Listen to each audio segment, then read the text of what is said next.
आज के वीडियो का टॉपिक है problem on maximisation using simplex method. Simplex method से रिलेटेड इस प्रॉब्लम को सॉल्व करेंगे। अ फार्मर हैज 1000 एकड़ एंड वाटर राइट्स टू 600 एकड़ feet of water for next season. Total उसके पास लैंड है 1000 एकर्स और वाटर राइट्स कितने हैं 600 एकर्स फीट।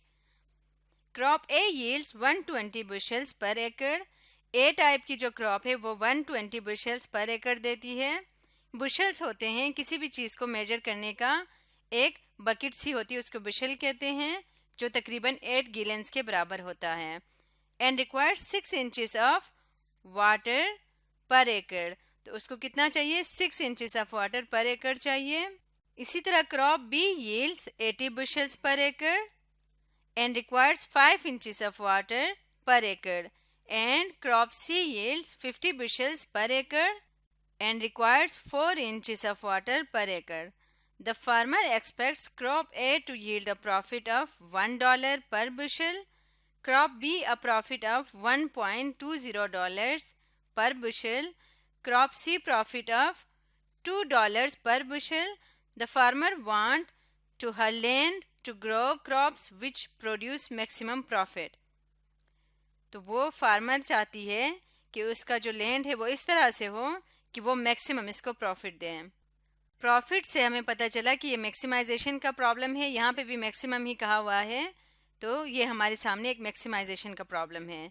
तो फर्स्ट पार्ट क्या कहती है, हमने क्या करना है, formulate a linear programming problem for this situation. हमने इस सिचुएशन के लिए एक लीनियर प्रोग्रामिंग प्रॉब्लम बनाना है। तो सबसे पहले हम पार्ट ए को सॉल्व करते हैं। तो पार्ट ए को सॉल्व करने से पहले जो इन्फॉर्मेशन गिवन है इसको हम एक टेबल के फॉर्म में कंस्ट्रक्ट करेंगे। यहाँ जगह थोड़ी सी कम है, इसलिए पहले ये मैं इन पार्ट्स को यहाँ से हटा देती हूँ। सबसे पहले यहाँ पे हम टेबल कंस्ट्रक्ट करेंगे, उसके बाद फिर इन क्वेश्चंस को सॉल्व करेंगे। जब भी इस तरह का मैक्सिमाइजेशन या मिनिमाइजेशन से रिलेटेड वर्ड प्रॉब्लम आए तो सबसे पहले आपने इसका टेबल बनाना है। तो अब अगर हम अपने क्वेश्चन की तरफ दोबारा जाएं टेबल बनाने के लिए, तो दो चीज़ों की यहाँ बात हो रही है। एक है क्रॉप्स की बात हो रही है और एक हमारे सामने बात हो रही है वाटर की और एक लैंड की। तो जो क्रॉप्स है वो टोटल 1000 लैंड के ऊपर हमने कल्टीवेट करनी है। तो जब हम सिंप्लेक्स टेबल बनाएंगे, इसको सिंप्लेक्स टेबल कहते हैं, तो हमने क्या करना है, हमने इस चीज़ को माइंड में रखना है और यहाँ पे हम लिखेंगे क्रॉप्स, क्योंकि अभी दो मेन चीज़ें डिस्कस हुई हुई हैं, क्रॉप्स और दूसरा वाटर। तो हम एक कॉलम में लिखेंगे क्रॉप्स और फिर दूसरे कॉलम में हम लिखेंगे वाटर, और फिर उसके बाद एक और कॉलम इस तरह से बना देंगे। अब यहाँ से हमने देखना है कि सबसे पहले उन्होंने कहा हुआ था कि टोटल उनके पास 1000 एकड़ और वाटर राइट्स कितने हैं 600 एकर्स पर फीट। तो इसके लिए हम यहाँ पे एक इस तरह से लाइन ड्रॉ करेंगे और क्रॉप्स टोटल कितने थे 1000 एकर्स, तो यहाँ पे लिखते हैं 1000, और इसी तरह से वाटर कितना है 600 एकर्स पर फीट, वाटर राइट्स इसके पास हैं। तो इस तरह से हम यहाँ पे लिख लेंगे। इसके बाद स्टेटमेंट को साथ साथ रीड करेंगे। तो यहाँ पे क्रॉप्स की कितनी टाइप्स बताई हुई, ए, बी और सी, 3 टाइप्स बताई हुई हैं। तो यहाँ पे हम लिखेंगे ए, अब इस तरफ रो में ए, बी और हमने सी लिख लिया। क्रॉप्स की टाइप्स यहाँ पे इसलिए लिखा है क्योंकि इनके लिए क्रॉप्स के लिए लैंड भी चाहिए होगा और वाटर भी चाहिए होगी। सॉरी, यहाँ पे क्रॉप्स की जगह लैंड लिखना ज़्यादा बेहतर होगा, क्योंकि ये लैंड टोटल बता रहे हैं कि 1000 एकड़ है और वाटर 600 है, और इस लैंड पे इस वाटर के साथ क्रॉप ए, बी और सी हमने कल्टीवेट करनी है। तो क्रॉप ए जो है वो देता है 120 बुशल्स पर एकड़। क्रॉप ए की प्रोडक्शन है 120 बुशल्स पर एकड़, तो 1 एकड़ लैंड पे 120 बुशल्स होंगे, और इसके लिए वाटर चाहिए 6 इंचेस। तो यहाँ पे हम लिखेंगे 6, ये क्रॉप ए की कल्टीवेशन का बता रहे हैं। इसी तरह से आगे बताया हुआ है क्रॉप बी यील्ड्स 80 बुशल्स पर एकड़ and requires 5 inches of water, इसके लिए 5 इंचेस ऑफ वाटर चाहिए पर एकड़।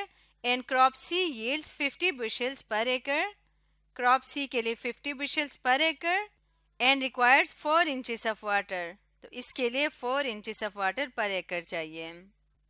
इसके बाद आगे पढ़ें। The farmer expects crop A to yield a profit of $1 per bushel. तो क्रॉप ए के अगेंस्ट उसको कितना प्रॉफिट मिल रहा है, वो एक्सपेक्ट करता है कि इसको $1.00 प्रॉफिट मिलेगा।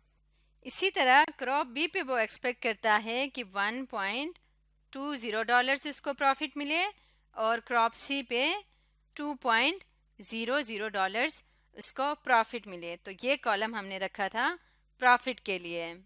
ये टेबल बनाने के बाद अब हम अपने पहले प्रॉब्लम को देखते हैं। पहला क्वेश्चन है formulate a linear programming problem for this situation. तो टेबल बनाने के बाद ये काम हमारा बहुत आसान हो जाता है। लीनियर प्रोग्रामिंग प्रॉब्लम हम फॉर्मुलेट करते हैं, वो किस तरह से करेंगे।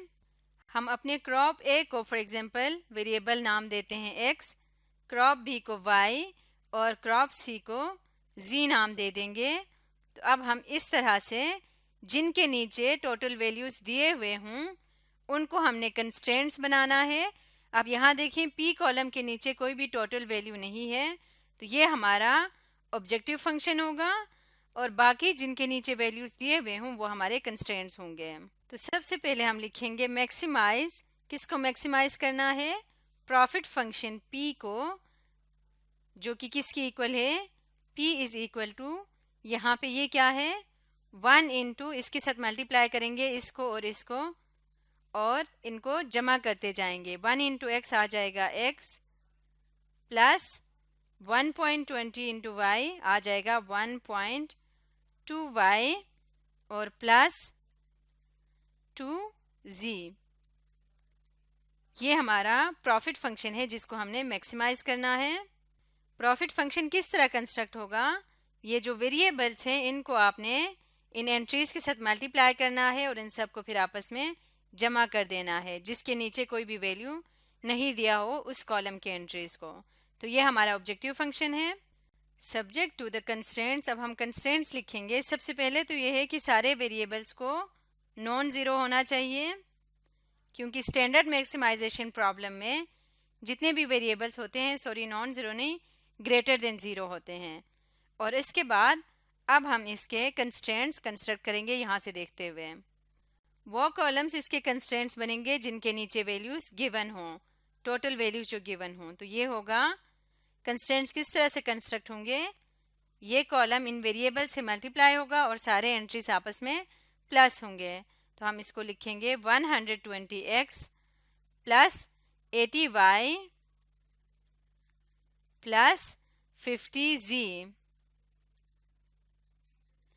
और क्योंकि मैक्सिमम लेन 1000 है, उससे ज़्यादा नहीं हो सकता, तो इसलिए इन सब का सम होना चाहिए लेस देन इक्वल टू 1000। दूसरा कंस्ट्रेंट है 6x, सेम इसी तरह से करेंगे। 6x plus 5y plus 4z less than equal to 600। ये हमारी दूसरी कंस्ट्रेंट है। ये हमारा लीनियर प्रोग्रामिंग प्रॉब्लम कंस्ट्रक्ट हो गया। नेक्स्ट क्वेश्चन देखते हैं। Introduce slack variables and write the inequality constraints as equalities. तो अब हमने इसमें स्लैक वेरिएबल्स इंट्रोड्यूस करवा के इसको इक्वालिटी में कन्वर्ट करना है। तो हमारे कंस्ट्रेंट्स हैं 120x plus 80y plus 50z, और यहाँ पे हम स्लैक वेरिएबल इंट्रोड्यूस करते हैं s1 इज इक्वल टू 1000। इसी तरह से दूसरा कंस्ट्रेंट बन जाएगा 6x plus 5y plus 4z plus slack variable s2 is equal to 600। तो इस तरह से हमारे ये इक्वालिटीज में कन्वर्ट हो गई हैं। अब हम थर्ड क्वेश्चन देखते हैं। Give an interpretation of each of the slack variable.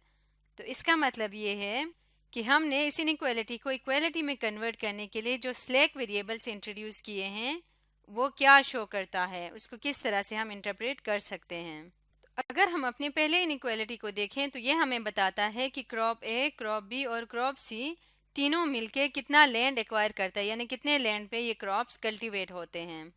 तो ये हो सकता है कि तीनों तरह के क्रॉप्स को कल्टीवेट करने के बाद लैंड का कुछ हिस्सा बाकी रह जाए जो यूज ना हुआ हो, यानी कि एकर्स ऑफ अनयूज्ड लैंड को शो कर रहा है S1।